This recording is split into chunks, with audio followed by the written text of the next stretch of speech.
The claret glowed like a trapped jewel in my glass, its crystal stem cool against my wine-warmed fingers.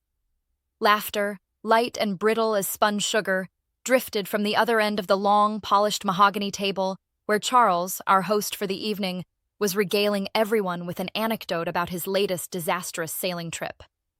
The dining room of his ridiculously chic apartment, all muted grays and strategically placed modern art, hummed with the low thrum of sophisticated chatter, the clinking of silverware against porcelain, and the rich, mingled scents of roasted rosemary lamb and Camilla's expensive, vaguely floral perfume.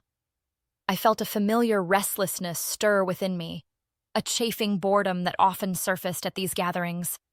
Lucas, bless his steady heart, was content to listen, to nod, to offer his quiet, sensible comments. But me? I craved a spark, a ripple in the smooth surface of our perfectly curated life. And so, fueled by a third glass of that excellent Bordeaux and a dangerous surge of what I mistook for witty confidence, I decided to create that ripple myself. The conversation had lulled, a perfect, expectant pause hanging in the air. I leaned forward, a conspiratorial smile playing on my lips. "You know," I began, my voice a little louder, a little more theatrical than I intended. "People often ask me how a girl like me ended up with someone so grounded." A few polite smiles. I pressed on, the words feeling deliciously daring on my tongue. "The truth is," I purred, letting my gaze sweep over the amused faces before landing, with deliberate, playful provocation, on my husband. "I married Lucas because all the real men weren't available." A beat of silence. Then it erupted. The laughter I'd been angling for. Hearty, appreciative chuckles from Charles, a tinkling giggle from Camilla, even a surprised snort from reserved old Mrs. Henderson. I preened, basking in the momentary spotlight, feeling clever and audacious. Just teasing. Just Sarah being Sarah. Always pushing the envelope with her irreverent humor. That's what they thought. That's what I wanted them to think. Then, my gaze drifted fully to Lucas. And the world tilted. My stomach didn't just drop. It plummeted, leaving a cold, sickening void. He wasn't laughing. He wasn't even smiling. The polite, indulgent expression he usually wore when I was being Sarah was gone, wiped clean. In its place was nothing. A terrifying, unreadable blankness. His eyes, usually so warm, so full of patient affection, were like chips of ice. His lips were pressed into a thin, pale line. I saw his hand resting on the table beside his wine glass, tighten around his linen napkin, knuckles white, as if he were gripping an anchor in a storm, desperately trying to ground himself to prevent some monumental internal dam from bursting. The laughter around me faded into a dull, irrelevant buzz. The warmth of the wine turned to acid in my veins. Without a single word, without a flicker of accusation or anger in those frozen eyes, he slowly, deliberately, placed the crumpled napkin on the table beside his untouched dessert. He pushed his chair back, the scrape of wood on the polished floorboards unnaturally loud in the sudden heavy silence that had fallen. He stood up, and he walked away. Not a dramatic storm out. No raised voice, no slammed doors, no tearful confrontation that might have, perversely, been easier to bear. Just a quiet, dignified, utterly final exit. He walked out of the dining room, his footsteps receding down the hallway, then the faint click of the front door closing. Just like that, leaving behind a silence so profound, so accusatory, it felt like a physical weight pressing down on my chest, stealing my breath. The concerned glances from our friends were like tiny needles pricking my skin.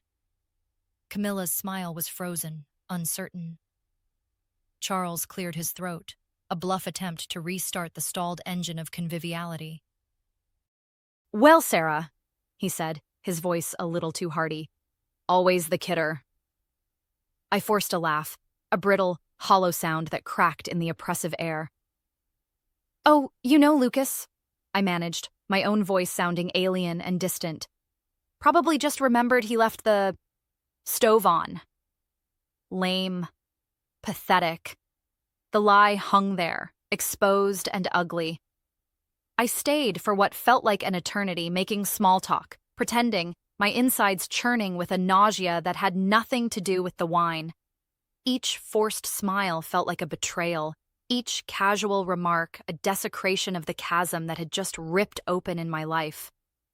Deep inside, the carefully constructed facade of my confidence was unraveling, thread by painful thread.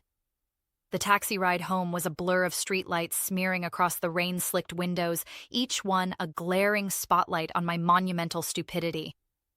I kept telling myself he'd be there. He'd be in bed, maybe a little angry, maybe wanting to talk, but he'd be there. Lucas was patient. Lucas was understanding. Lucas always let things cool down. The apartment was dark, silent. Not the comfortable silence of shared space, but an empty, echoing void. "Lucas?" I called out, my voice trembling slightly. No answer. A sliver of dread, cold and sharp, pierced through my wine-induced haze. I walked into our bedroom. The bed was neatly made, his side undisturbed. I flicked on the light in his walk-in closet. Half empty. Hangers askew, lonely gaps where his suits, his favorite worn jeans, his comfortable sweaters used to be. My breath hitched. His toothbrush, the blue one that always sat next to my pink one, was gone from the holder in the bathroom. Then, the kitchen. There, on the gleaming cold granite of the island counter, placed with a dreadful, deliberate precision, was his wedding ring, a simple gold band. It lay there, small and unassuming, yet it screamed louder than any accusation he could have ever uttered. It was a full stop. An epitaph. My knees buckled. I sank onto a kitchen stool, the cold metal seeping into my thighs. This wasn't Lucas. This wasn't the man who forgave my moods, my occasional cruelties, my constant restless need for something more. He wasn't the type to just leave. Was he? Panic, raw and clawing, seized me. I fumbled for my phone, fingers clumsy and shaking. "Lucas, where are you? Please, we need to talk. I'm so sorry. It was a stupid, stupid joke." Text sent. Delivered. No reply. I called. Straight to voicemail. "Lucas, please pick up. Please, I didn't mean it. Not like that. The words died in my throat. What could I even say? Another text. "I'm home. Please come back. I'm scared." Another call. Voicemail. Silence. The sinking feeling in my stomach became a leaden weight, dragging me down into a sea of despair. Each unanswered call, each unread text, was another nail in the coffin of my hope. The next morning, the sun streamed mockingly through the bedroom window, illuminating the untouched expanse of his side of the bed. The indentation of his head was missing from his pillow. His scent, that comforting mix of sandalwood and clean laundry, was already fading. He was really, truly gone. "I didn't mean it," I whispered to the empty room, the words tasting like ash in my mouth. But even as I said them, a more insidious truth coiled in the pit of my stomach. Hadn't I, in some dark, unacknowledged corner of my heart, meant something by it? Not that Lucas wasn't a real man, that was a vile, flippant cruelty. But the sentiment behind it, the idea that I had somehow settled, that was a seed I had been nurturing for far too long. It was just one of those things, I tried to tell myself, those careless barbs you toss out without thinking, without realizing the depth of the wound they can inflict, until it's gaping and bleeding and far too late to staunch. The truth was, I'd always known Lucas was a good man, a great man even.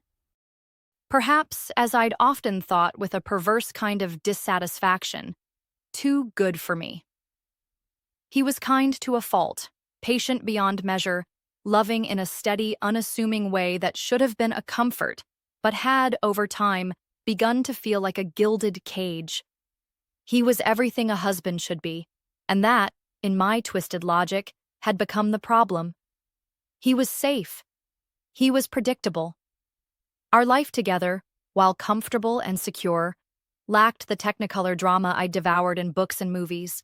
There was never that intense, all-consuming, passionate, sweep-you-off-your-feet kind of romance. Never that heart-racing, skin-tingling, world-tilting excitement that I'd convinced myself was the hallmark of true love.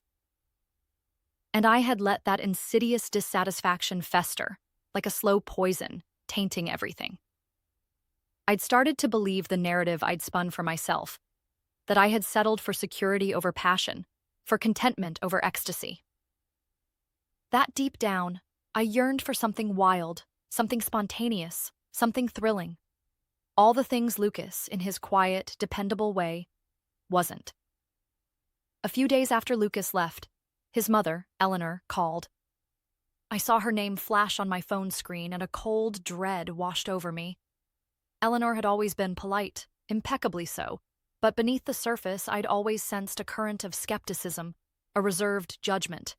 She loved Lucas fiercely, and I knew she felt he deserved a partner who cherished him unequivocally. Someone I increasingly suspected I hadn't been. Sarah? Her voice was cool, devoid of its usual warmth. Lucas is with me. He asked me to call. Eleanor, I am so sorry, I stammered. It was a terrible mistake, a stupid joke. A dry, humorless sound came down the line. A joke, Sarah? Some jokes have a way of revealing truths we'd rather keep hidden. Lucas is devastated, but I can't say I'm entirely surprised. Surprised? My voice was barely a whisper. My dear, she said, and the term of endearment felt like a shard of glass.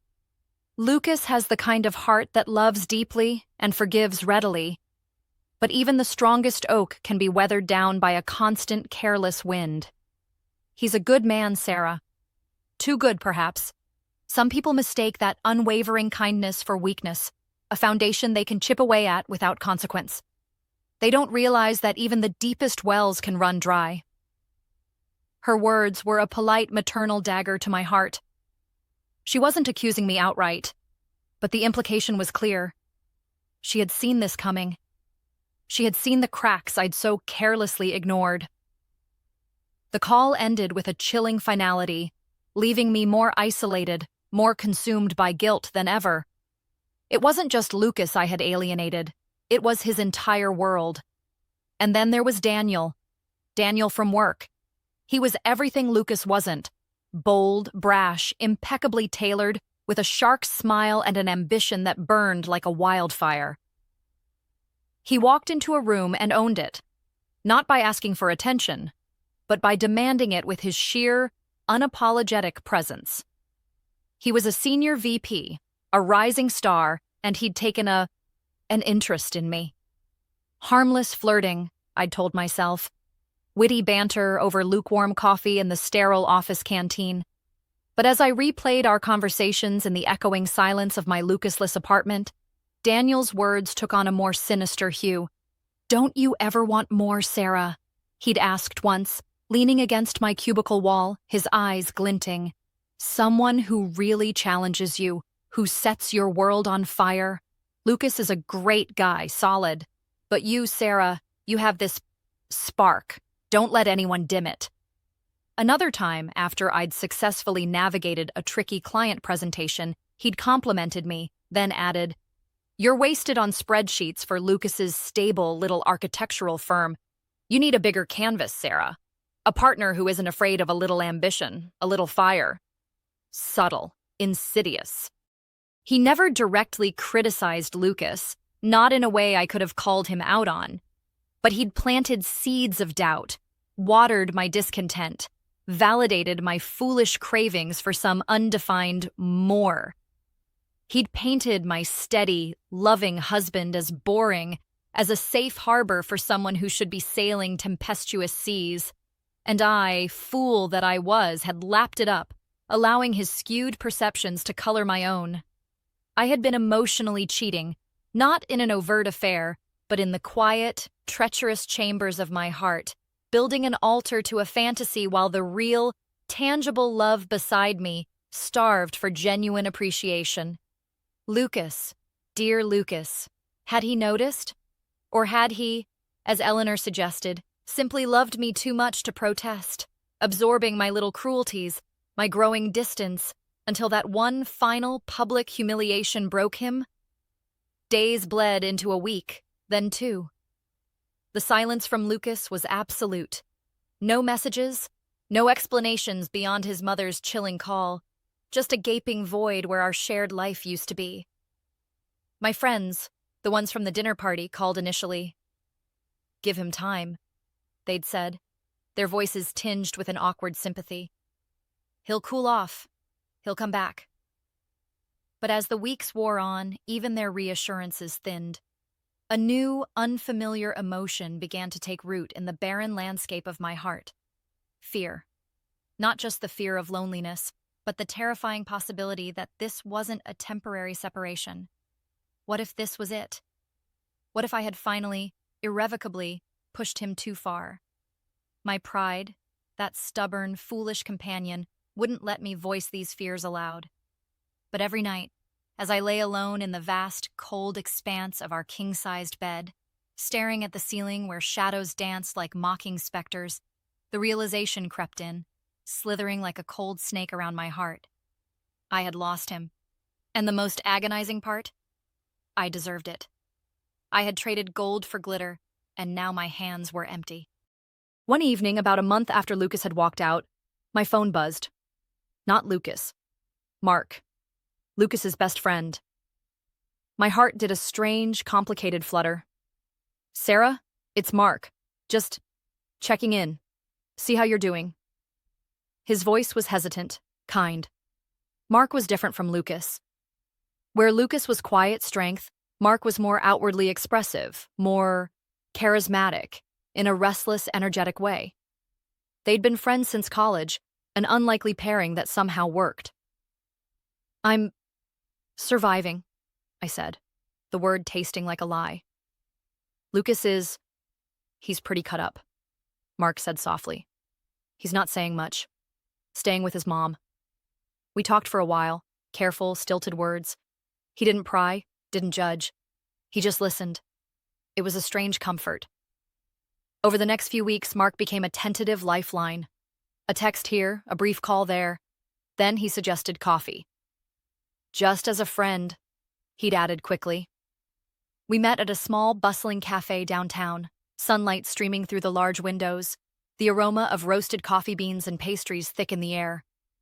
It was easy. Easier than I expected. Mark was a good listener, and he spoke of Lucas with a genuine affection that both warmed and pained me. "He's a rare one, Lucas," Mark said, stirring his cappuccino. "Loyal to a fault. Sometimes I think, well, maybe he didn't always know how to handle someone as vibrant as you, Sarah. Or maybe he saw all that light and was a little scared of it." His words sent a shiver down my spine. Vibrant? Was that how he saw me? Or was it a polite euphemism for difficult and demanding?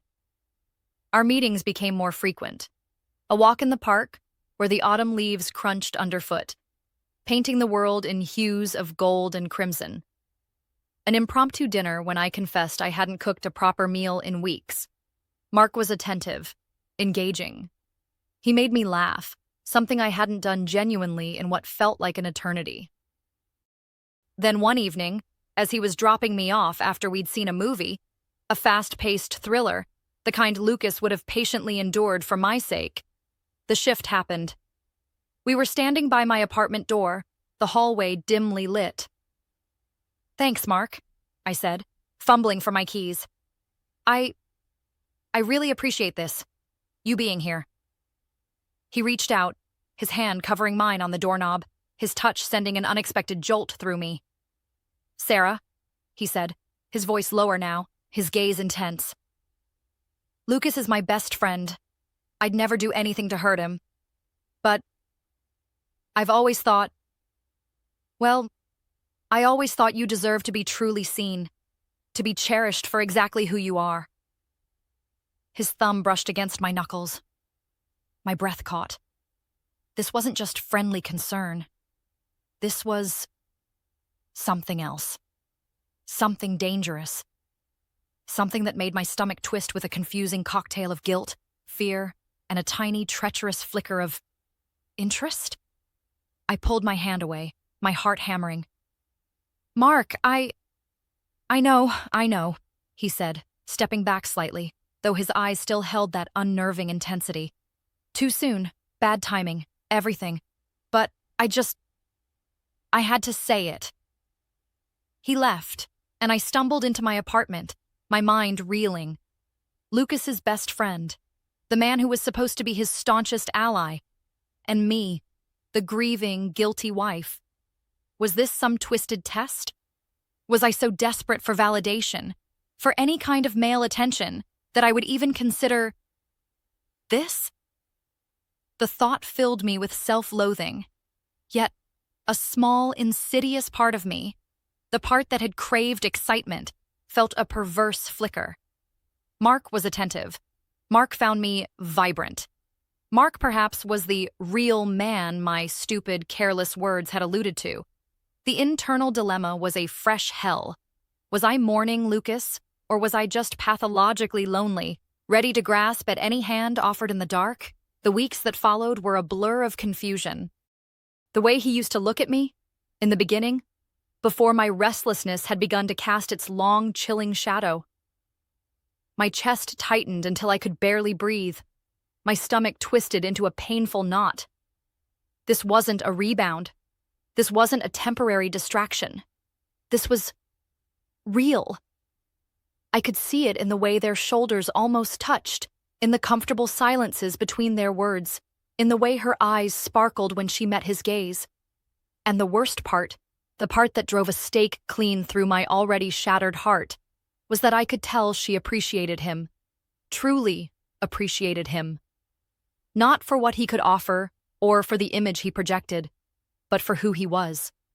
The steady, kind, loving man I had so carelessly, so contemptuously dismissed. The man I had broken. He'd found someone who saw his worth, someone who didn't need him to be a real man by some idiotic, superficial standard, because she recognized the profound, unwavering reality of his goodness. I wanted to scream. I wanted to march over there, to shatter their perfect sun-dappled tableau. I wanted to grab Lucas by the shoulders and shake him, remind him that I was his wife, that he was mine, that this woman was an interloper, a usurper. But I didn't.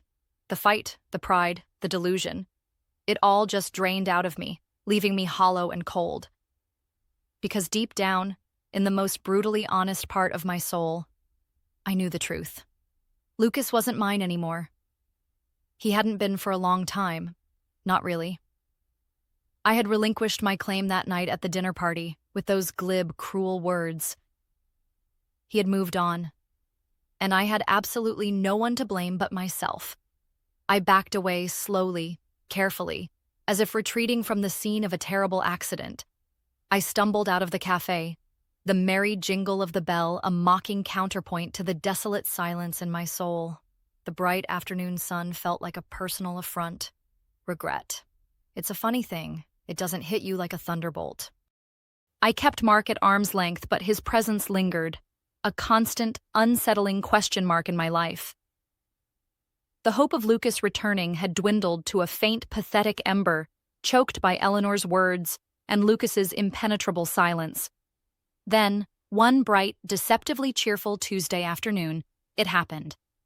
I decided, on a whim, to treat myself to a proper coffee and a pastry at the Daily Grind, a little cafe Lucas and I used to frequent on lazy Saturday mornings. I needed to feel some semblance of normalcy, to escape the oppressive silence of my apartment, which felt more like a mausoleum with each passing day. I was anticipating the familiar comfort of the place, the rich aroma of coffee, perhaps a quiet corner to wallow in my well-deserved self-pity. I pushed open the door, the bell above it jingling merrily, and scanned the room. My eyes landed on a small table by the window, bathed in the warm afternoon sun. And there he was, Lucas. My heart leaped, then immediately constricted, a painful, vice-like grip. He was smiling. Not the polite, reserved smile he often wore, but a genuine, easy, radiant smile that reached his eyes, making them crinkle at the corners. He looked lighter, younger. The tired lines of strain that had etched themselves around his mouth in those last few months with me were gone. He looked happy. And then I saw her, sitting across from him, her hand resting lightly on his arm as she laughed at something he'd said, was a woman. She wasn't a bombshell, not overtly glamorous. She was graceful. Her dark hair was pulled back simply, revealing a serene, intelligent face. She wore a soft cashmere sweater the color of oatmeal, and her smile was gentle, genuine. She wasn't loud, not attention-seeking, not trying to be the life of the party. She was just there, present. And Lucas was looking at her with an expression I hadn't seen on his face in years, if ever. An expression of pure, unadulterated affection, of quiet contentment, of love. It's not a sudden, dramatic revelation. It creeps in slowly, insidiously, like a shadow that lengthens with each passing day until it engulfs everything. It's the constant, dull ache in your chest, the bitter taste in your mouth, the endless loop of what-ifs and if-onlys playing in your mind. I had spent years looking for something better, something more exciting, something that matched the overblown fantasies in my head. I had been so focused on the horizon, searching for a distant, imaginary shore, that I never realized the best, most beautiful, most precious thing I could ever have was right there beside me, offering me his hand, his heart, his unwavering love, all along. Lucas didn't yell. He didn't fight. He didn't seek revenge or demand an apology he knew would be hollow. He simply walked away, with a quiet dignity that was far more devastating than any furious outburst could ever have been. And that, I finally understood, was the most painful, most fitting punishment of all. Because now, I would spend the rest of my life knowing that I had casually, carelessly, arrogantly thrown away a good man. A man who loved me fully, flaws and all. A man who would have stayed forever, weathered any storm with me, if I had just had the wisdom, the grace, the simple human decency to let him, to cherish him. They say you don't know what you have until it's gone. That's a comforting lie we tell ourselves to soften the blow of our own stupidity. The truth, the far more brutal truth, is that sometimes you do know.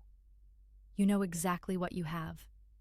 You just never, in your wildest, most arrogant imaginings, think you'll actually lose it. You take it for granted, like the air you breathe, until one day it's snatched away. And when you finally, desperately gasp for it, it's already too late. The silence that answers your cry is the sound of your own heart breaking, a quiet, irreversible shattering caused by your own hand.